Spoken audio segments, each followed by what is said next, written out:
Now this is a CJ2A. The bonnet size sort of went up. The deck lid is higher because they put the diesel engine in it. Hello and welcome to yet another episode on Noobs of Indian Auto Journalism, where I correct the misinformation given by the noobs of Indian automotive journalism, thereby reiterating my argument that Indian automotive journalism, at least 98% of it, is a sham. Okay, all of the auto journalists, okay, including the founding fathers of Indian automotive journalism, they have no clue what they're talking about. Okay, they have zero knowledge. In fact, they are suffering from what's called the Dunning Kruger Syndrome, which essentially means that you think you know more than you actually know, which in their cases is absolutely zero. So your actual knowledge is zero and you think you know it all. Okay, now the blunders that I would be bringing to light via this video would be as clear to you as day. However, I would still give you some context, some background, okay, which would actually serve as the background for all these, noobs of auto journalism videos. See, all of us auto journalists, okay, before we became auto journalists, we were regular enthusiasts like most of you guys are. Okay, now after becoming auto journalists, okay, our enthusiast side, okay, it did not vanish. All right, and as enthusiasts, you have a few favorites. Even all of us, as enthusiasts, we have a few favorites as well. Now, as auto journalists, we are ideally supposed to keep that favoritism aside, those biases aside, and objectively review every vehicle that we get. But that's not the point. See, that enthusiast side and that, those favorites. Okay, let me rephrase that. So, as auto journalists, we are ideally supposed to know at least the basics of everything automotive. Okay, so we should know the basic history of each manufacturer. We should know how the engines work. We should know how the gearboxes work. We should know how the differentials work. We should know how a transfer case works. Okay, and so on and so forth. Now, our enthusiast side, because it has a few favorites, it naturally allows us to have that bit of more knowledge, okay, on those manufacturers as compared to other manufacturers. Now, not only just manufacturers, okay, we might know a bit more about a particular category of vehicles. For example, some like bikes more, some like cars more. I'll give you my example. Now, while I would do justice to everything from, say, an electric bicycle to a Merc or a Range Rover, and there would be a certain level of excitement while reviewing each of those vehicles, I am the most excited, I am the happiest reviewing 4x4s and motorcycles. All right, now this interest, okay, in 4x4s and motorcycles, in fact, if someone is interested, whatever they are attached to, it essentially is a result of some inadvertent exposure during our formative years. Okay, I'll again give you my example. I learned how to drive, okay, on my dad's Willys CJ3B, left and right petrol 4x4. Okay, and since both my paternal and maternal sides were avid motorcyclists, I grew up on motorcycles as well. Okay, so naturally I would know more about these two subsets of the automotive world. All right, now as an automotive journalist, ideally I should not be making any mistake anywhere. All right, however, we are all humans, and although we aim to operate at Jason Bourne's level of accuracy, we do make mistakes. Okay, mistakes are allowed, but those mistakes ideally should be, again, we should not be making mistakes, but if we make mistakes, those should be in, say, for example, some new technology, okay, that we do not fully understand, or some new to India technology. We should not be messing up, okay, we should not be committing blunders in the basics, all right. For example, you can get some part of trigonometry incorrect. You should not be getting 2 plus 2 incorrect, right? It's as simple as that. If you get 2 plus 2 incorrect and you pretend to be a maths teacher, and you take classes on trigonometry, okay, how do you expect me to believe you? Okay, how do you expect me to follow you? Okay, you would not, right?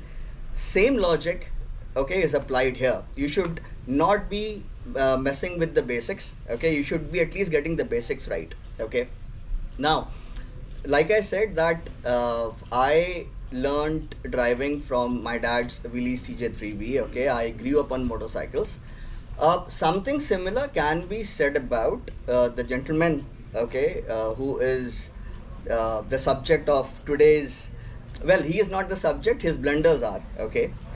So Cyrus Dhabar, he is the son of the legendary late Mr. Behram Dhabar, who you might be aware, okay, was not only one of the most knowledgeable people in the Indian R&D scene, he was perhaps the most humble of the lot.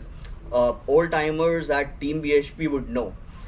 So in fact, Cyrus mentions him in many of his videos. In fact, in this reel slash shorts video, okay, that you'll see in a moment, I have cut it into 3 pieces, okay, because there are 3 blunders primarily, okay. He has mentioned about him, so you would naturally expect him to at least get the basics right of Mahindra, all right. See, the point is that if, as the editor of TopGear Magazine India, you cannot get the basics right, okay, then you have no right to expect people to believe everything else about every other vehicle that you're reviewing, all right. Any manufacturer, any technology, people would not believe you, okay, because you are getting the basics wrong, all right. So in fact, now I would want you to see the first clip. Part 1, let's go have a look at the oldest of the lot. Now this is a CJ2A. This was the first car that Mahindra built on license from Jeep, and as you see, still like the original Willys. It's got the low bonnet, the bigger headlights with the ring on it, and it's got a little bit of a cut on the grille, which design, as a design language, came back and is currently in the current generation Wrangler. Alright, so that is not a CJ2A, that is a CJ3A, okay, which he completely missed, okay. I'll talk about that in a minute. See, although there are multiple differences between the 2A and the 3A, the sure shot dead giveaways, okay, as you can see in the video, there are 2. One is single piece windscreen, and the second would be the hinged vent below that windshield, okay. In the windshield frame you see that hinged vent. That's a CJ3A, all right. So yeah, that's a blunder. I mean, come on, if you're talking about Jeeps, please get your basics right, all right. Now you see the second clip. So it's again, just one reel, and I've broken it into 3 segments. Please watch the second one. Second one they built was the CJ3B. They built it in both left-hand drive and right-hand drive versions. This is a left-hand drive, and as you see, comparatively, the bonnet size sort of went up. The deck lid is higher because they put the diesel engine in it and didn't have space, so they had to raise the bonnet height. Okay, this is the biggest blunder of them all right. Before I get to that, let me address the second one, okay, in continuation with the first one. So Mahindra started their automobile journey by assembling the 2A, okay, then the 3A. as he incorrectly claims, they did not jump from the 2A to the 3B. Okay, the 2A came first, then the 3A, and then the 3B. All right. Now the third and the biggest blunder of them all, okay, is he states that the 3B, okay, had a taller hood because they had put a diesel engine in it. That is completely BS. No, the 3B, forget in 1953 when the 3B first came out, okay, it never came with a diesel engine. All right. So the low bonnet Jeeps, okay, the 2A, 3A, and the World War II Jeeps, the Willys MB and the Ford GPW, they had the side valve Go Devil engine. All right. So it had the intake and the exhaust valves in the block, not in the head. Okay. And the 3B came with the Hurricane petrol engine, which had the intake valves in the head.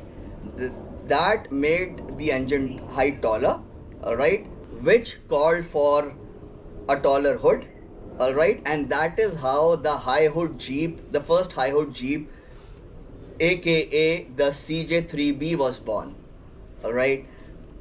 So see, and you don't have to take my word for it, although of course you can see my Jeep, all right. But you still don't have to take my word for it. And yes, it is running the same Hurricane petrol engine. All right. Now, in fact, just quickly see the last part of his reel, and then we'll continue the conversation and wrap up the video. The deck lid is higher because they put the diesel engine in it and didn't have space, so they had to raise the bonnet height. Not a lot of people like this design language, but well, this is the first quintessential Indian version of the Jeep that they made. And this is something that is stupidly rare. Okay, this is a CJ3B RCL. Now RCL means recoilless gun carrier is what this was. This was an army version of the car, right and drive, and it has a little cut in the windscreen where, yes, a gun used to go. So now you know, very, very rare version. Fun fact, my dad drove this when he was in college. Not this car, but one of these. So cool. All right. So as you saw that he mentioned that his father drove, okay, a 3B RCL in his college days. I'm sure, okay, Cyrus could have asked him whether the 3B or the 3B RCL ever came with a diesel. No, sir. Okay, he would have, Behram sir would have told him that no, it never came with a diesel engine. Even the RCL had the same, okay, Hurricane petrol engine. All right. So yeah, the 3B always came with a petrol engine, and yeah, that's the long and short of it. See, like I said, I would not expect these blunders even from an intern. All right, forget about an editor of a major automobile magazine in India. I mean, come on, Top Gear. So yeah, that's the long and short of it, guys. Please do let me know if you have any questions, and do let me know if there is any topic that you want me to cover. All right, I have multiple topics in mind. Okay, I would make another video where I tell you how auto journalism in India essentially functions. Okay, the categories of auto reviewers, okay, that you come across. I will cover it all right, and it's not that you should not be watching any of them. There is a very tiny section, okay, that is still trying to do justice, okay, to this profession, which is automotive journalism. And I will give you the names, and I will in fact, I'll give you the entire list of those who you should be watching and those who you should be just totally crossing off. So yeah, guys, I hope you liked the video, and this was knowledgeable for those who are who are interested in Jeeps, okay, who are interested in Mahindra's history, those who want to, by the way, Willys, okay, is the same company that is now known as Jeep, okay, the ones that make the Wrangler Rubicon. All right, So yeah, guys, I'll see you soon in the next one. Thank you so much for watching.